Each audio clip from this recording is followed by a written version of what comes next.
Hello and welcome to the second installment of What's My House Worth. It's a new show here on the Needham channel, and what we try to do is help you get some insight as to what your house is worth. I am Rob Ticktin.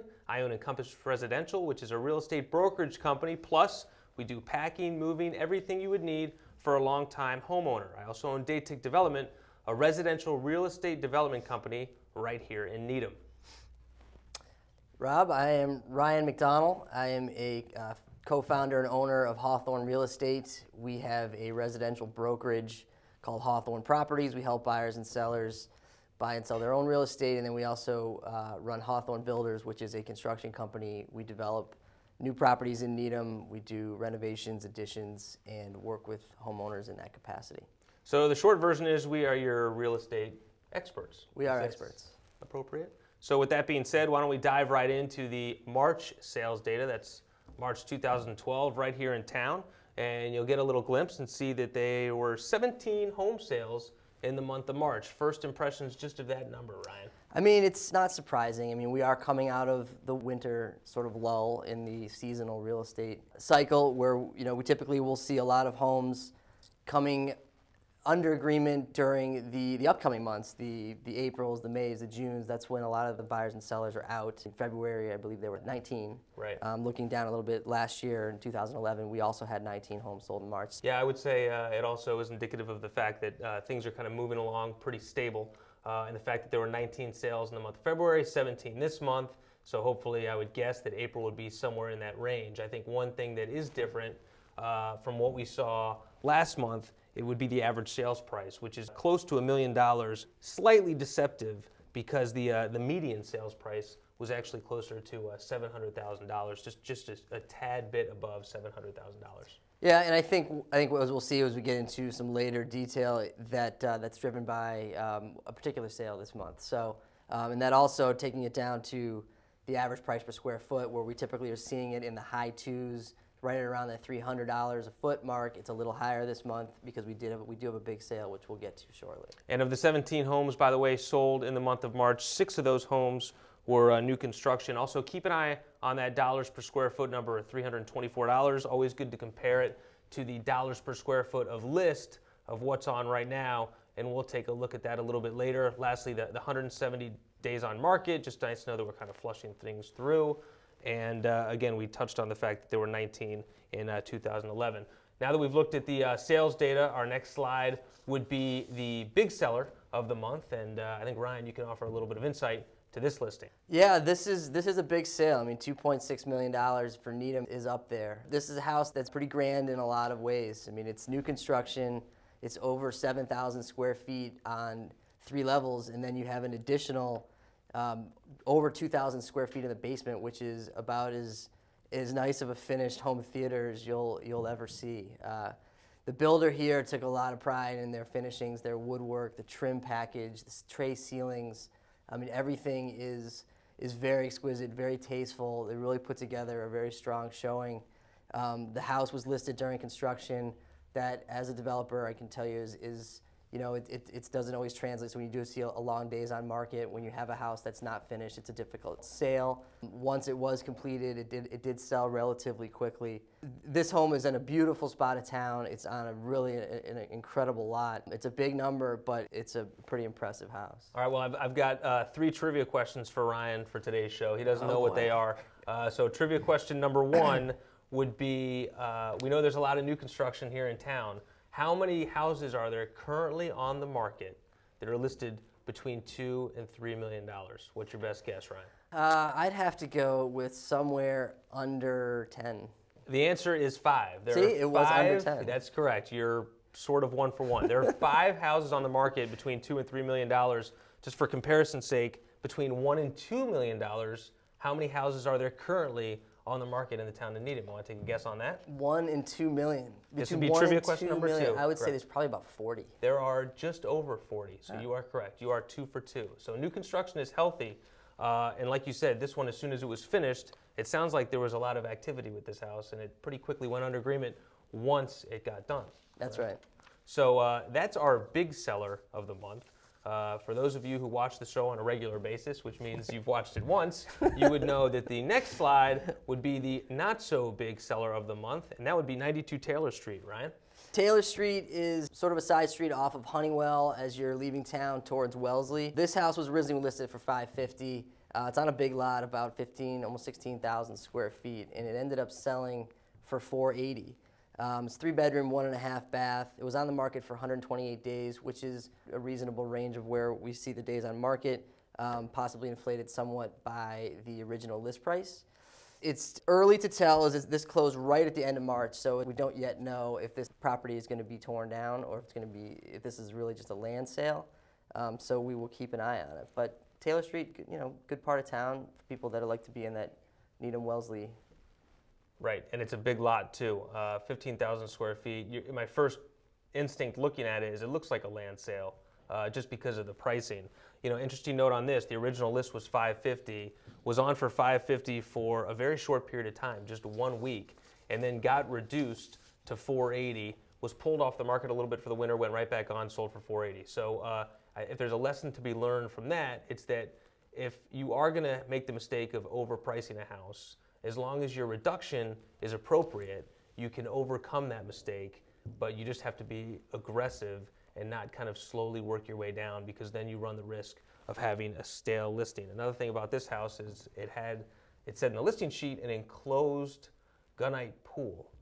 When you hear pool, Ryan, what do you think on a listing? I think you've just eliminated a lot of people who don't want a pool. And it also can pose problems, not big problems, but from a development standpoint, if this were to be a land sale, is typically you're faced with a certain amount of costs that are involved in the demolishing and hauling away of an existing structure. Now you're adding a pool to it. That adds a couple of steps. Not insurmountable, but certainly additional steps that will affect what a developer is willing to pay for a price for a property. So from a developer's perspective, if you buy a house and you want to do a new construction and you want to get rid of the pool, can you have a ballpark number on what it would be to basically get rid of an in-ground pool? Assuming obviously that there aren't unforeseen issues with anything below the surface, anything like that, chemicals, that sort of thing, you're looking at between, I would say, $8,000 and $12,000 to get rid of a pool. So our next slide would be the featured sale. It's a listing that we see, and for whatever reason, one reason or another, catches our eye. This particular one is 73 McIntosh. And I know, Ryan, you were able to see the inside of this house. Why is this our featured sale? Well, we talk a lot amongst ourselves and our colleagues about preparing homes for sale and doing the things as a seller. As a seller, you're just as important as your real estate agent. You have to be able to position your house in its best light to sell. And that's difficult to do because you have to be very objective. What a good qualified real estate agent can do for you is objectively look at your property, and they can tell you, here are some issues. And the first one with this house that jumped out at me as soon as I walked in the door is it had a very strong odor to it. And it was an odor that was related to what I believe to be maybe pre-existing conditions in the basement with respect to water infiltration or moisture, but it was incredibly strong. And it was a house that was originally priced at $679. And when you walk into a house, given the other specs of this property, its size, it's under 1,500 square feet, it's on a good sized lot, it's in a nice neighborhood, but it's at $679 on its own. It was, in my opinion, overpriced. But then when you factor in how it's going to play out to someone walking in the door, and it immediately turned me off, and it was something that was difficult to overcome. And then when you look at at the progression of the sales cycle of this house, it was on the market for close to a year. It went through significant price reductions and ended up selling at $565, and that was 83% of its original list price. And it's, as we stress time and again to our clients, you have to price right. If you can't expect people to pay a price that isn't warranted by the market, and that's about being objective. It's about knowing your property. It's about knowing the other properties that are going to be compared to it. But it's crucial. And when you see it actually sold for 98% of its list, you're like, wow, great. But you look a step further, it's 83% of its original list, and it was originally listed very, very poorly. Right, and I think you touched on something too that a lot of people don't really think too much about when you enter into a transaction, but it's that relationship between a listing agent and a seller, very much the same as a buyer's agent and a buyer. and there's a lot of give and take, and one person can't be responsible for everything.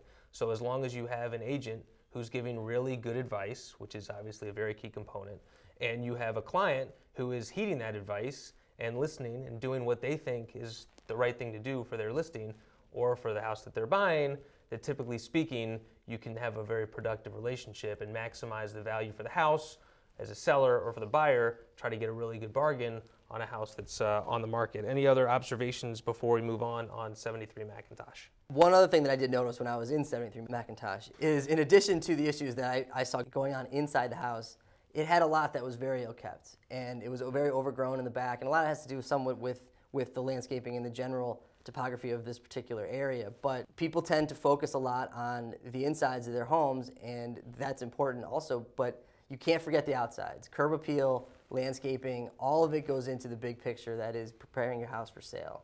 Okay, and before we move on, I have trivia question number 3 for you. In the past year, in the town of Needham, how many houses have sold for under $500,000?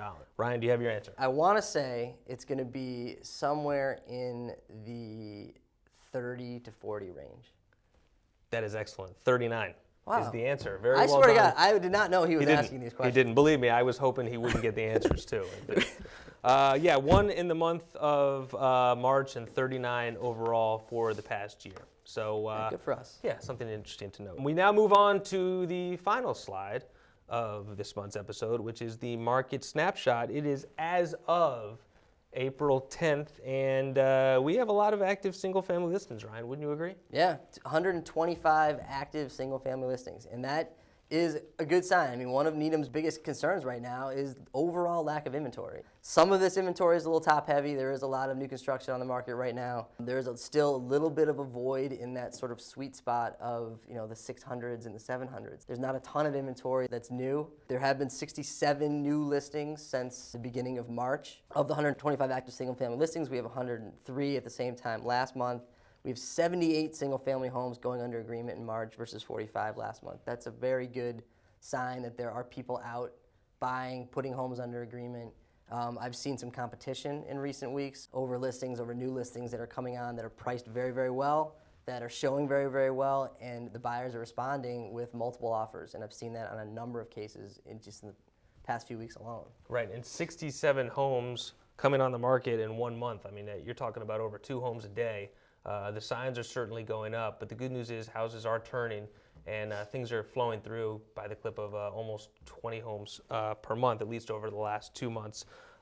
Similar to the data we had last month, there's an outlier with what is on the market. That's an $18 million listing, and what that's doing is driving the price up of the average listing price by over $100,000. But nevertheless, the average listing price is still over $1 million any way you slice it, even if you remove the $18 million house. And the other thing I wanted to touch on was the average list price per square foot, which is $336. And if you remember, for that sales data, as we come full circle, that number was $324 per square foot. So again, tough to see on an individual house-by-house basis what's overpriced and what's not. But on a macro level, you can see, not necessarily by a lot, but you can see that things are priced a little high.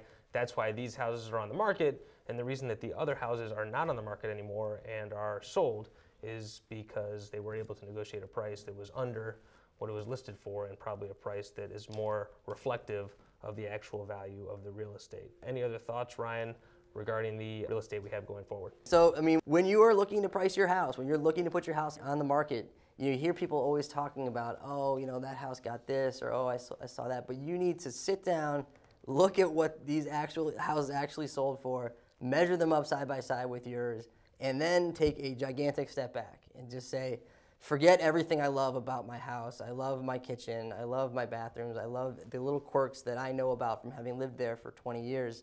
And think about how a complete stranger is going to react when they walk in that door. And are they going to love the same things that you love that in your mind warrant this price that may not be clear cut just from looking at the comps? And that's the biggest mistake a seller can make. It's not hiring the wrong agent. It's not, you know, not baking cookies for an open house. It is mispricing your house because you're not being objective and you're not really looking at what the data is telling you, because it's there. You just need to look at it.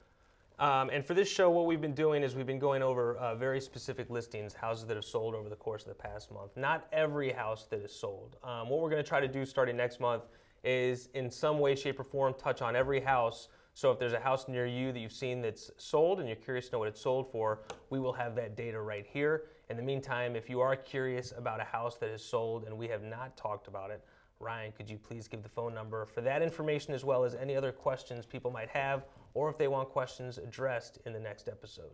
Yes, you can reach us by calling 781-707-6564. We encourage people to call, whether it's any questions they might have or suggestions about guests or anything they want us to touch on in the next episode. For instance, last month we had more than one phone call, people asking about us to touch a little bit on title insurance and what that means. So with that in mind, we have a guest coming up in the next segment, Alicia Cummings. She's a real estate attorney, and what we're going to do is really drill down on that topic. So for those people that called in, we suggest you get your pen and paper out, and hopefully we'll be able to answer any questions you might have. And if not, we'll have a phone number for you so Alicia could answer those questions.